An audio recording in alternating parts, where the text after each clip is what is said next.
So this is the 23rd session of Brahma Sutras, and we are also going to take up the second session of Kabir.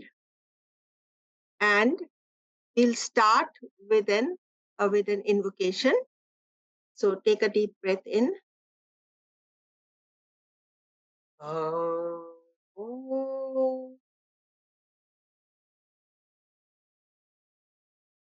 Sahanavavatu sahanau bhunaktu saha viryam karvavahai तेजस्विनावधीतमस्तु मा विद्विषावहै ॐ शान्ति शान्ति शान्तिः.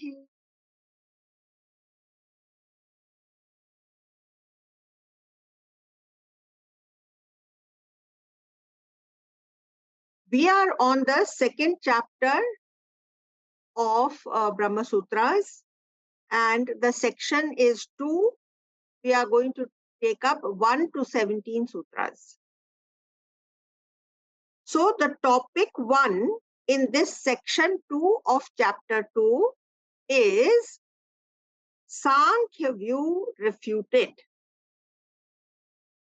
और किस basis पर refute करा है कि अगर हम सांख्य की फिलॉसफी को मानते हैं तो there is an impossibility of design.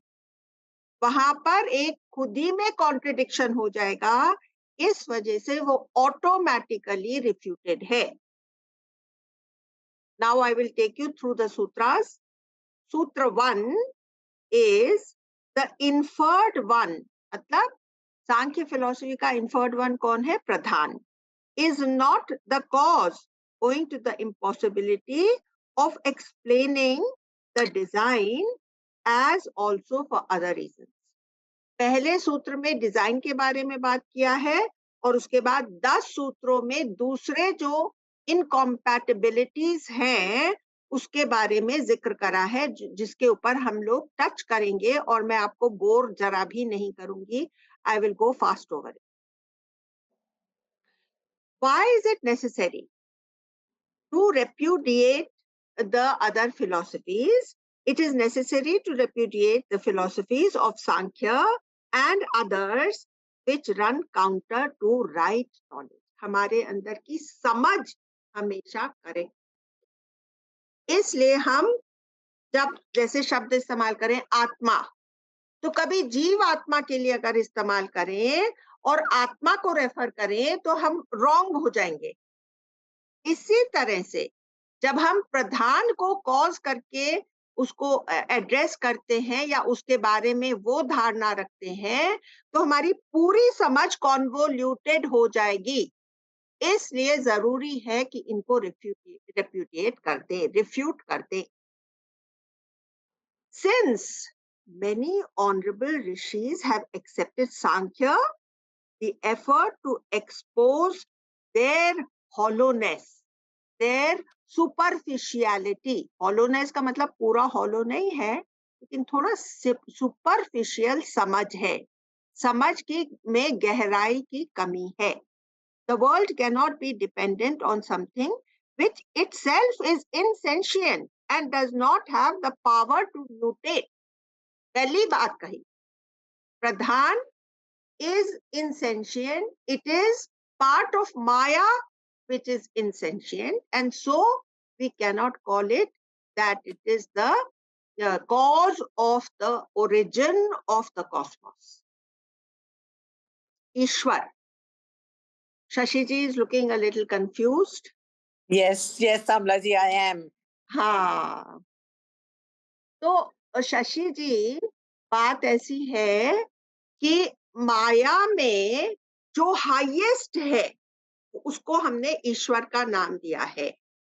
जो महत में हाईएस्ट है, जो समष्टि का हाईएस्ट हमारा आइकॉन है, वो ईश्वर है, वो ब्रह्म नहीं है.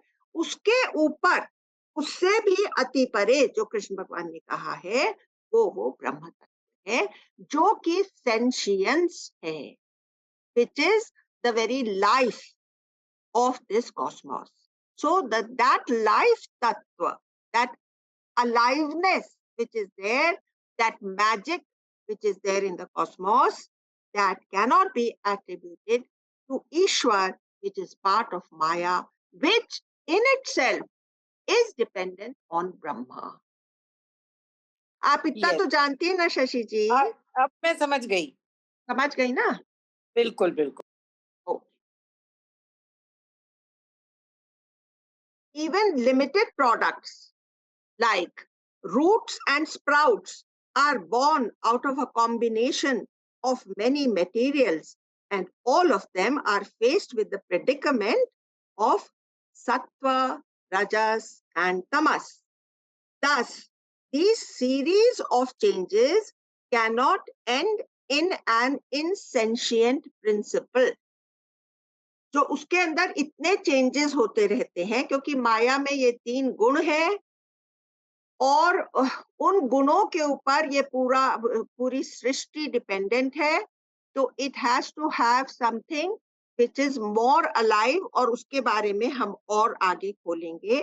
Another argument is that insentient things like chariot, जैसे आपकी मोटर कार है जो आपके गैराज में खड़ी हुई है, tends to act only when associated with a sentient being.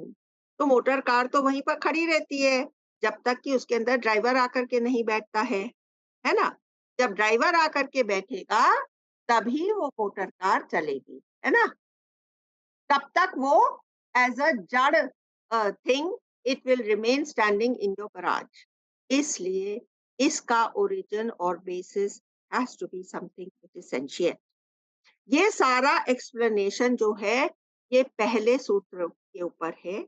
अब दूसरा सूत्र जो है वो यूं है, and it is inferred that pradhan cannot be the cause since the tendency to create cannot arise in it. जो जड़ चीज है उसके अंदर ये टू क्रिएट इस तरह की भावना पैदा नहीं होती, इसलिए भी प्रधान जो है वो क्रिएशन का सोर्स नहीं हो सकता. थर्ड सूत्र, if it is inferred that pradhan acts spontaneously like milk and water, then even their intelligence is the guide. उसके अंदर की जो कॉन्शियसनेस है वो गाइड होएगी. That thing cannot be the guide. जैसे कि हम लोगों के अंदर हम लोग जो कुछ भी देखते हैं, करते हैं, सुनते हैं, समझते हैं, डिसीजन लेते हैं, वो सब किसके ऊपर डिपेंडेंट है? हमारी कॉन्शियसनेस के अंदर वो अपीयर होता है. The only substance that is alive is the consciousness, chaitanya.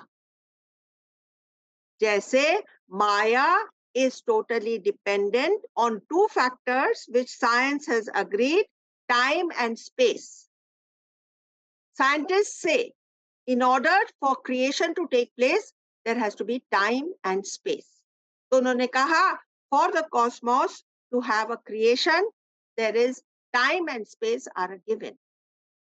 Our Rishi Munis have said for time and space to be there has to be another substratum or another field in which time and space can happen. That is what we call Chaitanya. Understand? He who inhabits water, Manisha, this is what I was talking about. He who inhabits water and is within it, but water does not know. पानी को तो कुछ महसूस नहीं होता ना. जैसे आप हैं और आपका ये हाथ है, तो आपको मालूम है कि ये हाथ अभी मेरे सामने है. हाथ को नहीं मालूम है कि आप इसके सामने हैं. आपको मालूम है क्योंकि आपका ये एक इंडिविजुअलिस्टिक एक्सपीरियंस है. हाथ का कोई इंडिविजुअलिस्टिक एक्सपीरियंस नहीं है क्योंकि it does not have that prism which is required for the intelligence to work. है ना? He who inhabits the water and is within it, he cannot be he who inhabits water but is within it, and being within it, who can control the water. अंदर में उसके रह करके वो water को भी कंट्रोल होता है. He is the eternal ruler. He is the real ruler. तो शिव जी ने क्या कहा? मैं ही पसर जाता हूँ, मैं सबस्ट्रेटम बन जाता हूँ. शिव तत्व सबस्ट्रेटम बन गया, इसलिए वो सबको कंट्रोल कर सकता है. प्रधान चौथे में है, प्रधान is not the cause. The one on whom pradhan must rely is the cause. Fifth, pradhan cannot change like grass into milk. वहां पर वो मैजिकल तत्व लगता है. गाय घास खाती है और घास खा करके देती क्या है? दूध देती है. तो जो खुद इनसेंशिएंट है वो घास को दूध में कन्वर्ट नहीं कर सकता. 6. Pradhan cannot be the cause because of absence of any purpose. जो insentient है उसके अंदर will नहीं होता. 7. यहाँ पर और क्लियर हो जाता है. For example, a lame man riding on a blind man. There is a defect in this analogy. जैसे चिदाभास जो अपने आप में अचेतन है वो किसी और का भार वहन नहीं कर सकता.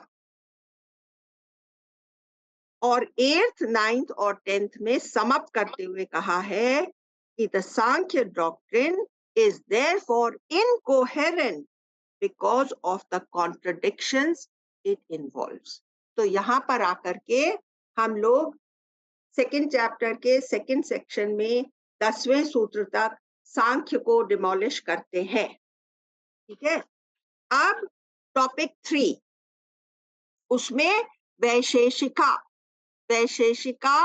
Objections refuted. अब वैशेषिका की फिलॉसफी ने कुछ कुछ ऑब्जेक्शन सामने लाए कि नहीं, वो तो एटम्स के बारे में बात करती है ना वैशेषिका. तो सेकंड में ये सब बात करी है. और थर्ड टॉपिक में atoms not the cause of the universe, ये सूत्र 12, 13, 14, 15, 16 और 17 में उन लोगों ने इसकी बात करी है. उसके डिटेल में जाने से फायदा नहीं है, क्योंकि हम लोग कोई डाउट नहीं कर रहे हैं कि ब्रह्म itself is the cause and origin of my own self. तो अब यहाँ आकर के हम लोग इसको एक दूसरे एंगल से देखते हैं जो हमारे लिए ज्यादा रेलेवेंट होएगा. और वो ये है कि हम हमारा और ब्रह्म का आपसी रिलेशनशिप समझ लेते हैं. Instead of going into the philosophy, instead of talking about Vaisheshika and Samkhya, let us understand what is our relationship with Brahma.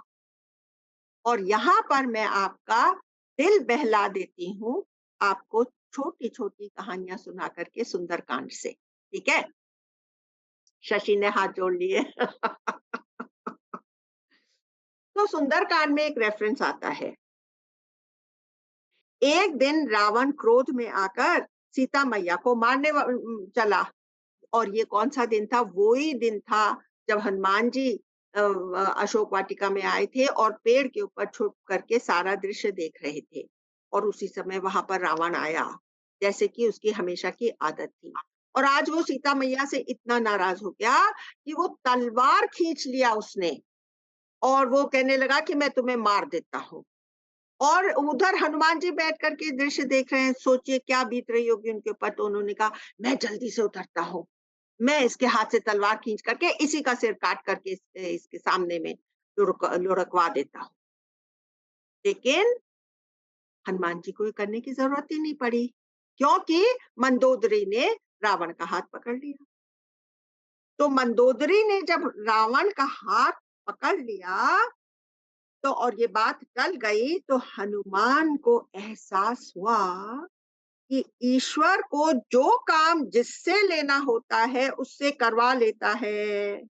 अगर मैं आगे बढ़ जाता तो मुझे भ्रम भ्रम हो जाता कि अगर मैं न होता तो।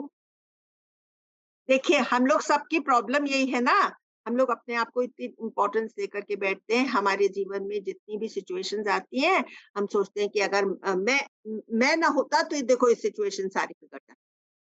हम उस समय भगवान को क्रेडिट देना भूल जाते हैं कि आफ्टर ऑल भगवान ने ही मेरे अंदर वो इंस्पिरेशन डाली कि मैं ये कार्य करने को उद्यत हुआ, है ना? तो हनुमान जी ने ये उनको सोच आई कि देखो अगर मैं उतर करके जल्दी से ले लेता, तब मुझे लगता हाँ, मैं ना होता तो क्या? अब मैं इसी बात को और एक्सपैंड करूँगी, मैं ना होता तो क्या होता? ये हमारी समझ के हिसाब से फिट बैठती है ना, हमको इस तरह की बातें समझ में आती हैं। ठीक है कि नहीं शशि जी? शालिनी? बिल्कुल, यू बिल्कुल। जस्ट केम मैं नहीं इन। होता तो क्या होता? मैं नहीं मैं होता नहीं तो होता क्या? तो क्या होता? अब मैं आपको दूसरा भी सुंदरकांड का ही ज़िक्र करती हूँ कि त्रिजटा ने कहा कि मैंने एक सपना देखा कि एक बंदर आकर के सारी लंका जला रहा है। हनुमान जी ने सोचा, मुझे तो स्वामी ने कहा ही नहीं है कि लंका जलानी है। पर देखिए, रावण ने अपनी लंका जलाने का सारा इंतजाम खुद ही कर लिया था। हनुमान जी को नहीं करना पड़ा। रावण ने ही अपनी लंका जलाने का इंतजाम कर लिया। अपने सैनिकों को कहा कि पूंछ में कपड़ा बांधकर खूब ढेर सारा घी डाल दो और पूंछ में आग लगा दो। हनुमान को समझ में आया कि भगवान जी तो रावण से भी अपना काम करा सकते हैं, तो मैं कौन सी चीज हूँ? वो एकमात्र सत्ता है जो सबको अपने हाथ की कठपुतली बना करके बैठा है। इस संसार में ईश्वर को जिससे कुछ भी कराना होता है उसे करा लेते हैं। हम निमित्त मात्र हैं, इसलिए इस भ्रम को त्याग दीजिए। इतनी बात आप लोग याद रख सकते हैं ना? ये आज का आपका लेसन हो गया। ईश्वर को जिससे जो कराना है वो करा लेंगे। हम, अब ये लिख लीजिए, हम ना श्रेष्ठ हैं, ना खास हैं, बस उस ब्रह्म सत्ता के साथ हैं। हम ना श्रेष्ठ हैं, ना खास हैं, बस उस ब्रह्म सत्ता के साथ हैं। ईश्वर के एक दास हैं। और यहाँ पर हम कबीर का, हाँ, अलका जी, आप कुछ बोलना चाह रही हैं? क्या बात है! क्या बात है! और अब हम दास का नाम लेते ही कबीर दास की कहानी पर आ जाते